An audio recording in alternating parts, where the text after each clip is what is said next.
नमस्कार दोस्तों।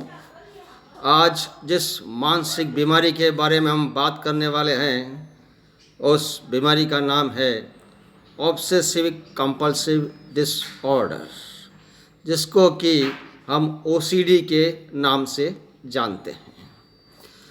ओसीडी बीमारी, इसका अर्थ है the presence of obsessions and और कंपल्शंस, यानी कि ऑब्सेशंस एवं कंपल्शंस, और ऑब्सेशंस या कंपल्शंस दोनों में से कोई भी एक, या तो दोनों ही या दोनों में से कोई एक की यदि उपस्थिति हो तो हम उसे इस बीमारी से परिभाषित करते हैं।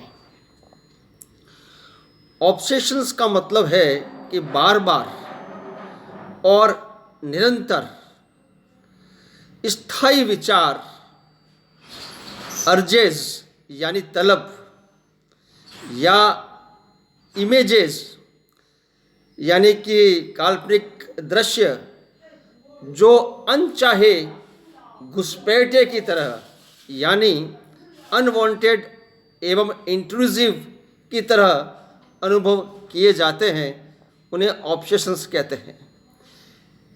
ऑब्सेशंस मतलब निरंतर ऐसे विचार आ रहे हैं, या ऐसी तलब आ रही है, या ऐसी इमेजेस बन रही है दिमाग में जिसको हम चाहते हैं कि वो अंदर नहीं आए, और अनवांटेड है, हमारी चाहत से वो नहीं आ रहे हैं, और इंट्रूसिव है मतलब अंदर घुस रहे हैं और हम चाहते हैं कि वो नहीं आए, लेकिन हमारी लाख कोशिशों के बावजूद भी वह हमारे मानसिक पटल पर चलते रहते हैं, और अनवांटेड और इंट्रूसिव होते हुए भी हमें उनको महसूस करना पड़ता है, हमें मतलब जो कि ऑब्सेसिव कंपल्सिव डिसऑर्डर से ग्रसित होते हैं। Compulsions are repetitive behaviours or mental acts that an individual feels driven to perform in response to an obsession or according to the rules that must be applied rigidly। यानी compulsions बार बार किए जाने वाला व्यवहार या मानसिक गतिविधि होती है जो व्यक्ति करने को मजबूर होता है, और उस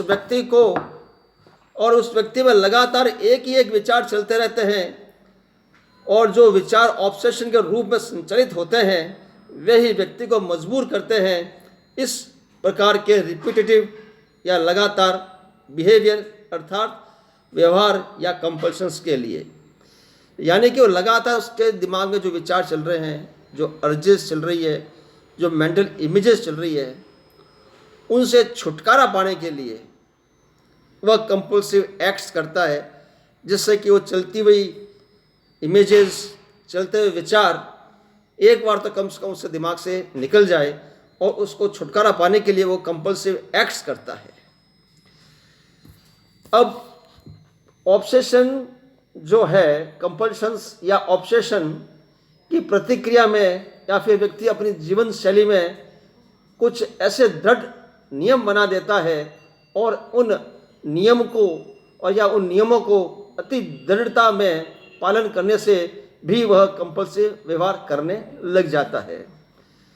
जब उसके दिमाग में ऑब्सेशंस आते हैं तो उसको ऑब्सेशन से संचालित होकर अपने जीवन शैली में कुछ दृढ़ नियम बना लेता है कि मुझे तो जैसे 5 कदम दाएं वाले जो निकाल के फिर आगे निकलना है।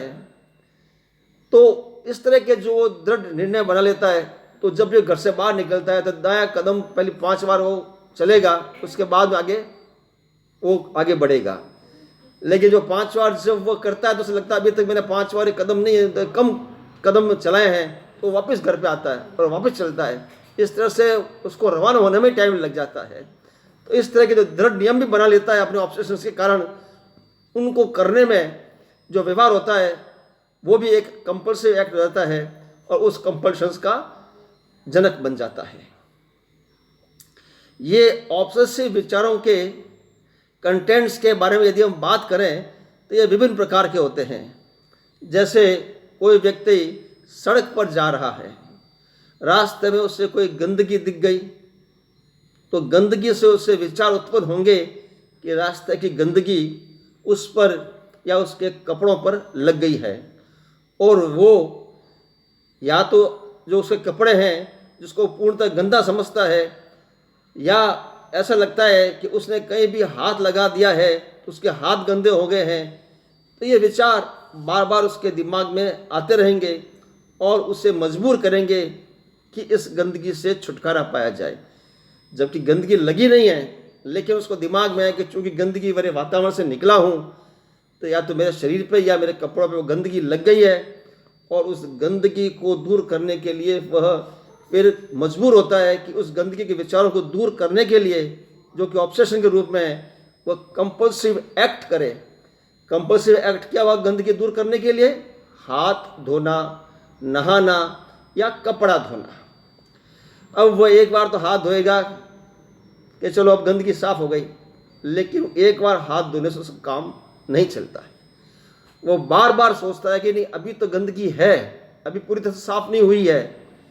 इस तरह से वो हाथ धोने की क्रिया में लगा रहता है, बाकी सारे काम छोड़ देता है, उस हाथ धोना है क्योंकि गंदगी दूर करनी है। अरे भैया, एक दो बार में हाथ धो लिया तो गंदगी दूर हो गई, 10 बार समझाओ, लेकिन वो कहता है आपको नहीं मालूम, मेरे अभी तक गंदगी लगी हुई है। और इस कंपल्सिव एक्ट के अंदर कई बार वह हाथ धोते धोते अपने हाथ के अंदर छाले कर देता है। हाथ की जो स्किन है उसको ड्राई करके उसमें छाले हो जाते हैं उसको हाथ धोने की क्रिया के अंदर। उस तरह से कपड़े धोना, गंदगी कपड़ों पर लग गई है तो लगातार 1 घंटा 2 घंटा कपड़े धोता रहेगा। क्या भैया इतना कपड़े कैसे धोते हैं यार, फटाफट आओ ना बाहर। कि नहीं, अभी गंदगी में छूटी नहीं है और कपड़े अभी गंदे हैं, तो मैं तो अभी धोऊंगा, पूरी साफ होगी गंदगी तब निकलूंगा। तो इसमें ऑब्सेशन क्या था? गंदगी के विचार, उसकी इमेजेस। और कंपल्शंस क्या है? उस गंदगी के विचारों को हटाने के लिए उसने धोने की जो क्रिया कर रहा है जो बार बार, उसे हम कंपल्सिव एक्ट कर रहे हैं। इस तरह से वो नहाने गया अंदर तो वो घंटों, आधा घंटा, 1 घंटा, 1.5 घंटा, 2 घंटा अंदर नहाता रहेगा। अरे नहाने की क्रिया इतनी लंबी कैसे? कि अभी गंदगी दूर नहीं हुई शरीर से, पूरी तरह से मेरी गंदगी दूर होगी तो ही मैं नहाकर बाहर आऊँगा। अब इस गंदगी के विचार के अलावा जो काउंटिंग ऑब्सेशन है, सिमेट्री ऑब्सेशंस है, ये भी एक तरह के ऑब्सेशंस है। उसके जैसे घर में घुसता है तो उसे लगता है कि सामान एक तरीके से या सलीके से नहीं पड़ा हुआ है, तो वो सामान को तरीके से जमाएगा। एक बार जमाने से जम जाता है, लेकिन उसको परफेक्शन चाहिए दिमाग में, और वो कहता है ना अभी तक जमा नहीं है, अभी ढंग से जमा नहीं है, तो सामान जमाने में उसको एक ही जगह पर वो पूरा दिन निकाल देगा। फिर काउंटिंग ऑब्सेशन इसके अंदर क्या है कि जैसे उसने पैसे गिन लिए कि जैसे कि 100 रुपये हैं, जो ये 10 नोट है इसके, तो 1 2 3 4 5 6 7 8 9 10, तो ये गिन के उसको देने किसी ग्राहक को, मान लो, तो गिनेगा 10। एक बार तो गिन लिए, फिर लगेगा नहीं कहीं की गलती करी है मैंने, ये मैंने 10 नहीं है तो 11 है, तो उसको वापस गिनेगा, फिर गिनेगा, और उसको मालूम है कि मैं मतलब ये काम कर रहा हूँ, लेकिन वो रोक नहीं पा रहा है। और बार बार ये विचार आता है कि नहीं काउंटिंग में कहीं गलती हो रही है मेरे से। तो जो ग्राहक सामान लेने आएगा वो कहेगा भैया तुम नोट गिनने में सारा समय निकाल दोगे तो मैं कब तक खड़ा रहूँगा, अच्छा चलता हूँ, मैं दूसरी दुकान से सामान ले लूँगा। इस तरह से उसकी जो व्यावसायिक गतिविधियाँ है वो डिस्टर्ब हो जाती है, क्योंकि वो तो बैठे बैठे नोट ही गिनता रहेगा। उसको 10 नोट गिनने हैं तो उससे 10 गिनने के बाद भी लगेगा कि नहीं अभी तो 1 नोट मैंने ज़्यादा दे दिया या मैं ज़्यादा दे रहा हूँ, तो कई बार ग्राहक को दिए हुए पैसे वापस ले लेगा कि नहीं मुझे गिनने दो वापस। तो इस तरह की कुछ एक काउंटिंग ऑब्सेशंस भी होती है।